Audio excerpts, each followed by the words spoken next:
నంద్యాల జిల్లాలోని దేవాలయాలను సమగ్రంగా అభివృద్ధి చేసేందుకు రాష్ట్ర ప్రభుత్వం కట్టుబడి ఉందని దేవాదాయ ధర్మాదాయ శాఖ మంత్రివర్యులు ఆనం రామనారాయణ రెడ్డి స్పష్టం చేశారు. నంద్యాల పట్టణంలోని బొమ్మల సత్రం R&B గెస్ట్ హౌస్ లో న్యాయశాఖ మైనార్టీ సంక్షేమ శాఖ మంత్రి NMD ఫరూక్ తో కలిసి ఏర్పాటు చేసిన విలేకరుల సమావేశంలో ఆయన పాల్గొన్నారు.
నంద్యాల జిల్లా మీడియా మిత్రులందరికీ ప్రత్యేక అభినందనలు.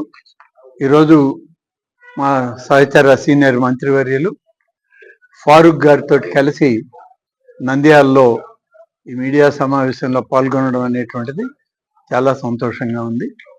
వాస్తవానికి కర్నూలులో దేవాదాయ శాఖకు సంబంధించినటువంటి ఒక కార్యక్రమంలో పాల్గొని మధ్యాహ్నం నుంచి అక్కడ ఉన్నటువంటి గాయత్రి గో సమాజం వారు ఆ గోశాల పరిశీలన చేసుకొని పోతూ ఫారూక్ గారు ఉన్నారు కాబట్టి ఇక్కడ నంద్యాల జిల్లా విషయాల గురించి మాట్లాడాలని ఇక్కడ ఆగడం జరిగింది.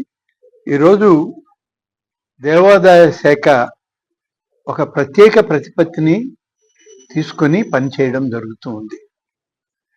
గతంలో దేవాదాయ శాఖకి సంబంధించినటువంటి మంత్రులు కానీ అధికారులు కానీ ఇంత పెద్ద ఎత్తున జిల్లాలకు వెళ్ళి రివ్యూ చేసి జిల్లా అధికార యంత్రాంగాన్ని సమాయత్తం చేసి దేవాలయాల పునర్నిర్మాణం కానీ ఆలయాల్లో ఉన్నటువంటి పరిస్థితుల్ని అధ్యయనం చేసి వాళ్ళకి కొంత ఆర్థిక సహాయం చేయడం కానీ గతంలో ఎన్నడూ లేదు.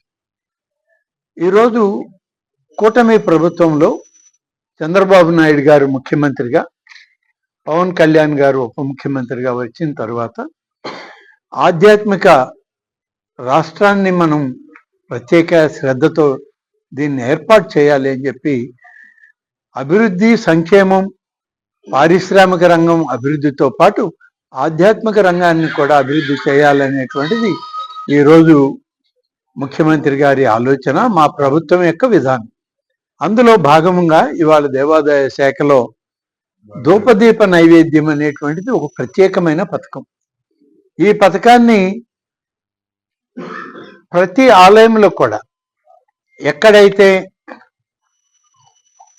ఆర్థిక వనరులు తక్కువ ఉంటాయో ఆ ఆలయంలో కనీసం దీపం వెలిగించే ఆర్థిక స్తోమత ఉండదో అటువంటి వాటిని ఎంపిక చేసుకొని అది ఏ నియోజకవర్గంలో ఉన్నా ఏ ప్రాంతంలో ఉన్నా వాటన్నిటినీ కూడా సర్వే చేసి గౌరవ శాసనసభ్యులు, గౌరవ మంత్రివర్యుల ద్వారా వచ్చినటువంటి వాటన్నిటికీ ప్రత్యేక శ్రద్ధతో ప్రతి నెల 10,000 రూపాయలు ఆ ఆలయంలో పనిచేస్తున్నటువంటి అర్చకుని బ్యాంక్ అకౌంట్కి పంపిస్తూ ఉన్నాం.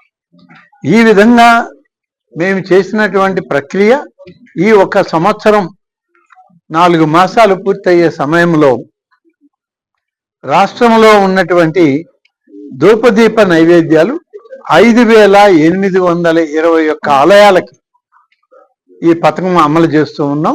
10,000 రూపాయల లెక్కన వాళ్ళకి ప్రతి నెల పంపిస్తూ 69,85,00,000 రూపాయలు ఖర్చు చేస్తూ ఉన్నాం. ఇవాళ ఇంత పెద్ద ఎత్తున చిన్న ఆలయాలకి వనరులను సమకూర్చినటువంటి పరిస్థితి గతంలో ఏ ప్రభుత్వంలో కూడా లేదు. ఆనాడు దీపం వెలిగించకపోతే వెలగలేదనే వాళ్లే తప్ప వెలిగించే ప్రయత్నం చేసింది ఇవాళ కూటమి ప్రభుత్వంలో చంద్రబాబు నాయుడు గారి నాయకత్వంలో ఈ ప్రభుత్వం అని చెప్పి చెప్పక తప్పదు.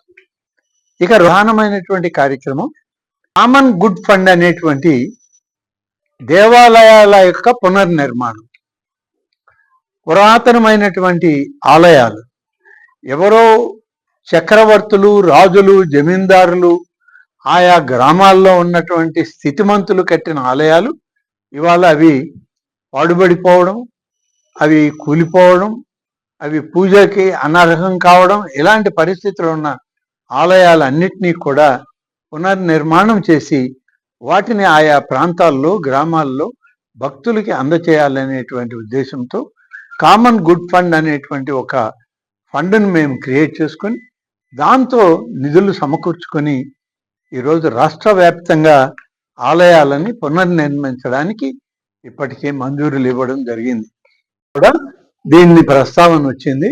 తప్పనిసరిగా మళ్ళీ ఒక సందర్భంలో ఇక్కడికి వచ్చి ఆ నవనందుల యొక్క ప్రాధాన్యతను చూసి ఆలయాలను కూడా చూడడం, చూసి వాటిని ఎలా పునర్నిర్మాణం చేయాలి, వాటికి రహదారి సౌకర్యాలను ఏర్పాటు చేసి భక్తులు అక్కడికి ఎక్కువ మంది వచ్చే విధంగా ఏం చేయాలో ప్రభుత్వం చర్యలు తీసుకుంటుంది. వివిడి న్యూస్ టీవీని తక్షణమే సబ్స్క్రైబ్ చేసుకోండి. నోటిఫికేషన్ కోసం బెల్ ఐకాన్ క్లిక్ చేయండి. మరిన్ని అప్డేట్స్ కోసం ప్రతి ఒక్క కుటుంబానికి ఉచిత ప్రకటనలు వచ్చే విధంగా మీకోసం మీ ముందుకు వివిడి న్యూస్ టీవీని ఏపీ ఫైబర్ నందు 99వ ఛానల్ మరియు యూట్యూబ్ నందు వీక్షించెదరు.